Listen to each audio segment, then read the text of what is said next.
Hello amigos, my name is Jatin and welcome to my channel TECHYRATORS. This is the second video on RHCSA preparation series and our today's topic is ownership and permission, where we are learning about permissions as the different types of permission. We are also learning about the properties of content, the types of ownership, and also how to modify the permissions and ownerships on the file or a directory. So without wasting any time, let's get started with our topic now.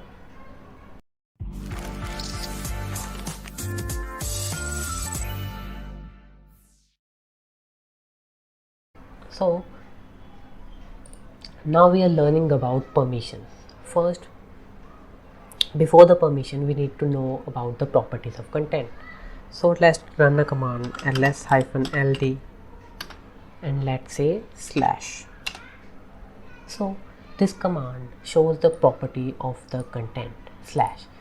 This is the property of the content slash. So we also call that a metadata, meta data, metadata.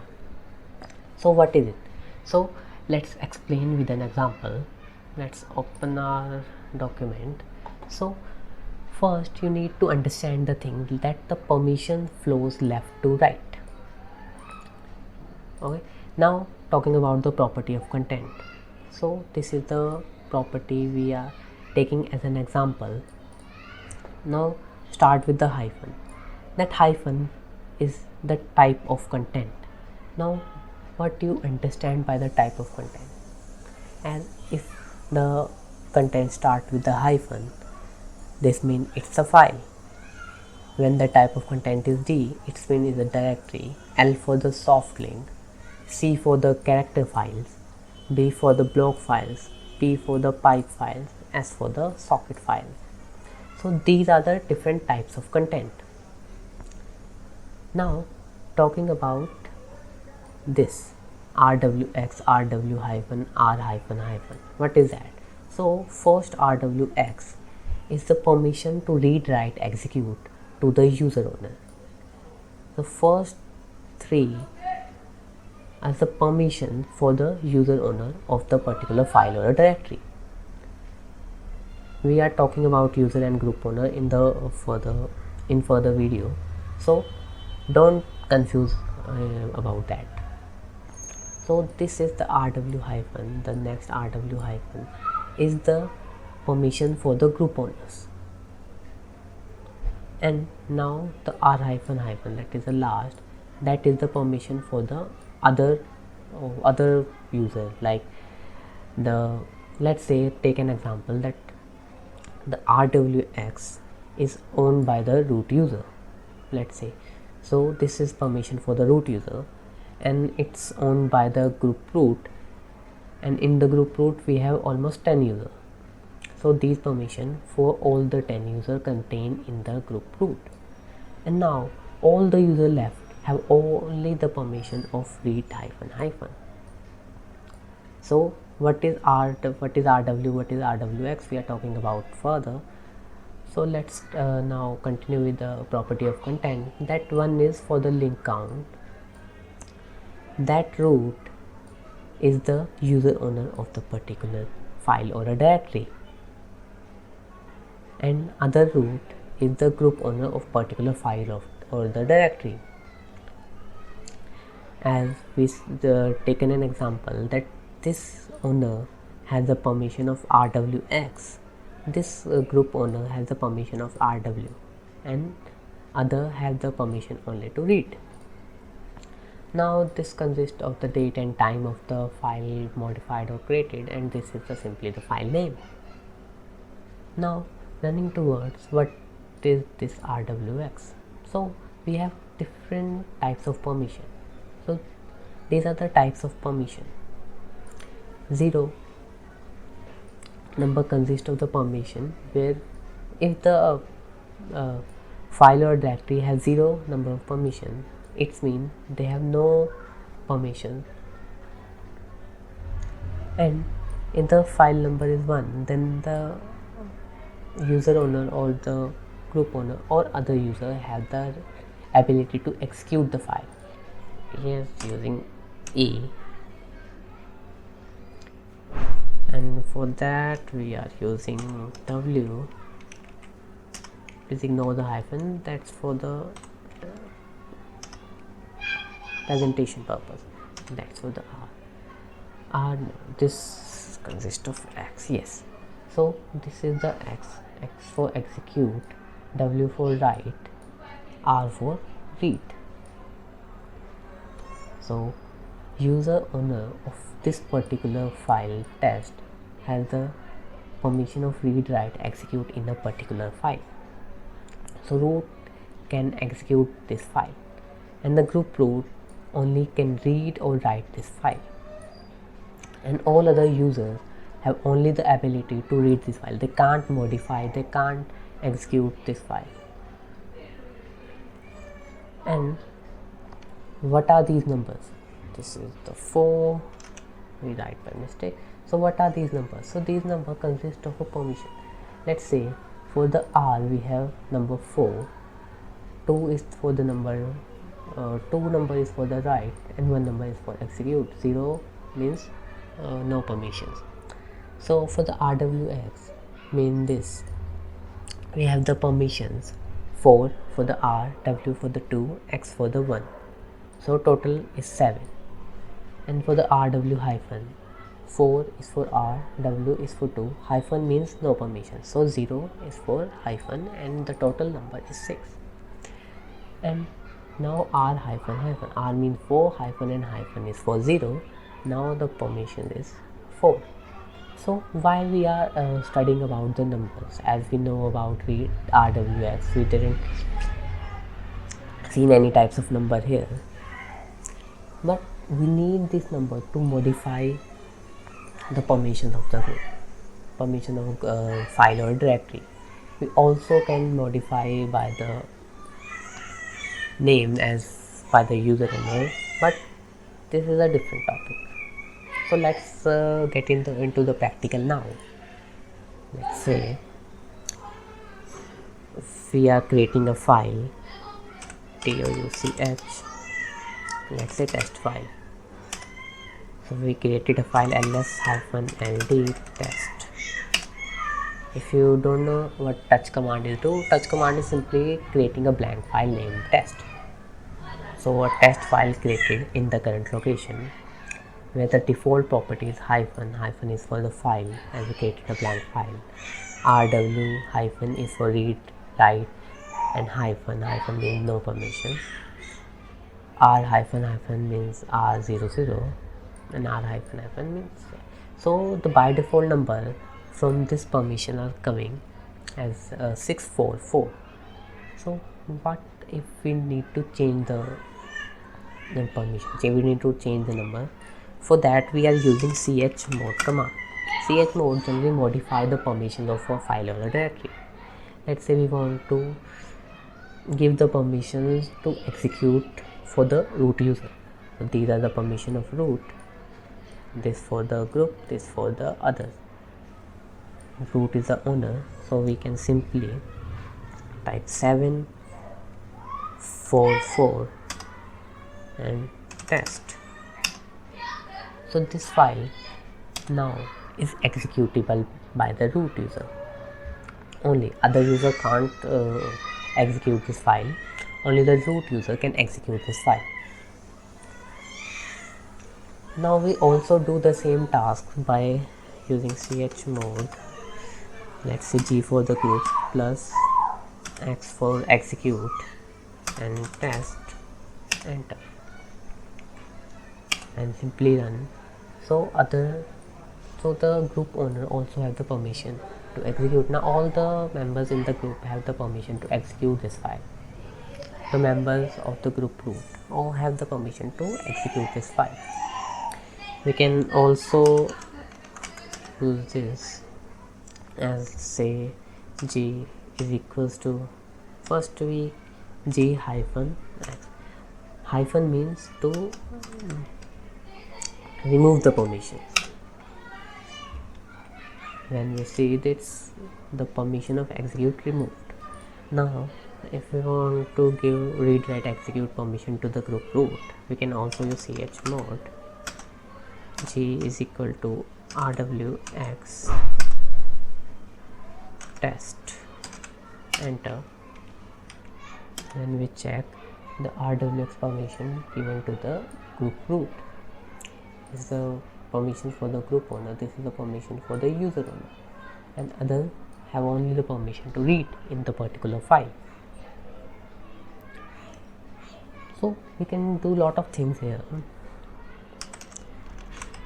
but if you want to make it easy, you can remind the numbers, as numbers is the fast way of doing the same task.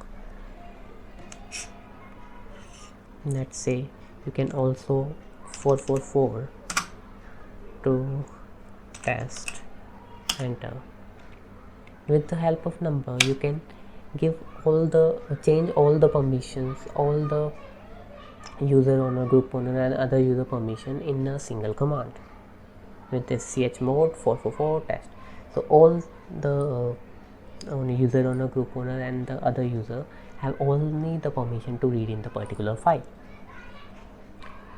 So this is all about the permissions, where you can change the permissions. I also shows you how to change the permissions in different way. Change is, we also can say that to modify the permission, because we are only modifying the permission, we can't changing it. So now running towards our next topic, the last topic of this video, it is the ownership. So how you can change the ownership?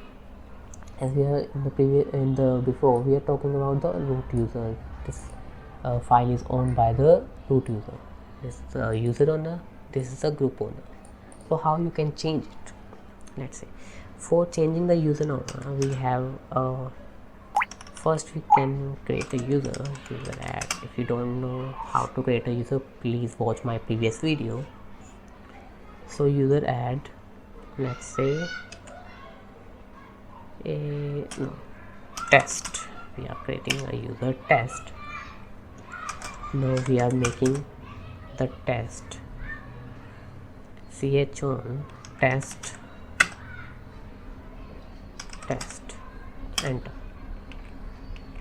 And when we see ls-ld test, so the user owner changed to test, and all the permission of the user owner are not given to the root, now given to the test. So these are the permission for the test user, that is the owner of the file.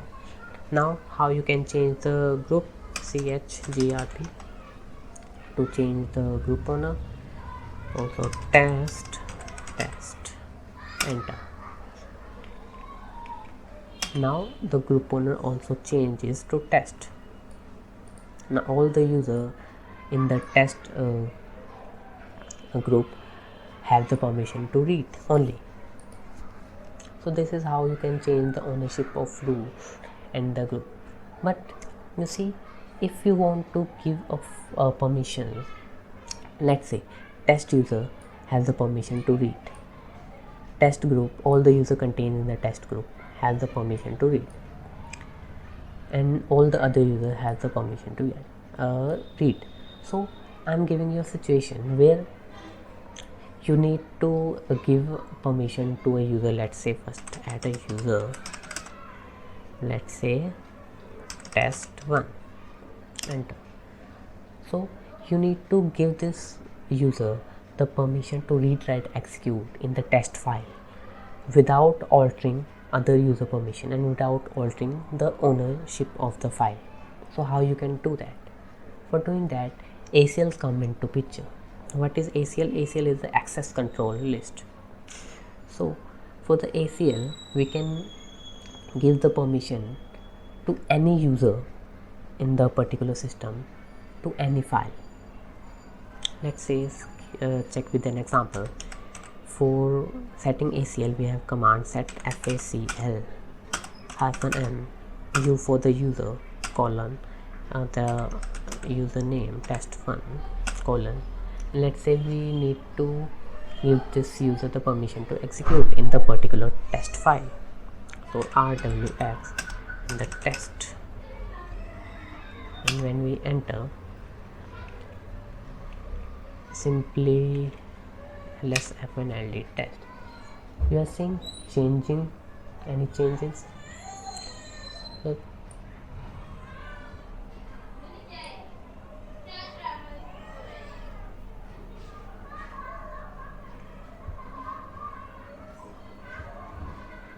So see this, the group ownership will be changed and the other owner, and there's a plus sign added after that without replacing the dot.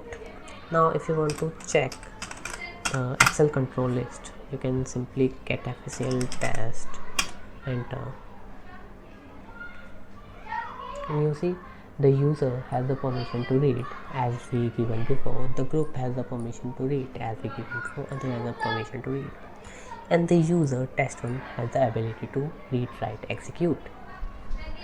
This is simply how you can give permission to user owner, permission to any other user without altering other user permission and without altering the ownership of the file.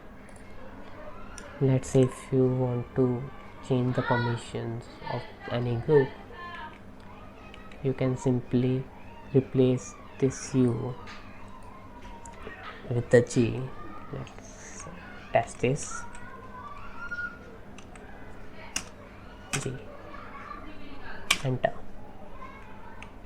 Now get FACL test. So the group test 1 has the permission to read, write, execute. User test 1 has the permission to read, execute, and every other has the only permission to read in the particular file. ls-ld test. So now this is all about the access control list. You can also delete the permissions given through the Excel control list, and also you can give the different types of permission. You can use different types of ACLs.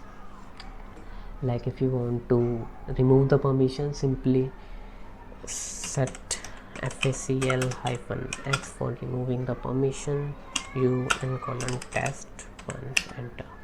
Oh, we need to use the file name test. Now get FACL test, enter. Now there is no permission for the user test 1, simply. And you can also remove the extra permissions. Set FACL-D test. All the extra permission given through the ACL access control list or set FACL command is removed. Now, so this is all about the set FACL command. You can check with the man command if you want to go into its brief. Set FACL. You can also check man command with the chmod, chgrp, chown, all these commands. But I can't explain you the every options of using these commands. So check it out and go out, self-study and practice for all the commands. Let's note this history and enter. You can note these commands. I'm giving this to you. Now start noting these commands you are seeing in the screen, and this is all about the permissions topic now. So we can meet you in the next video with another different topics. Now goodbye and take care.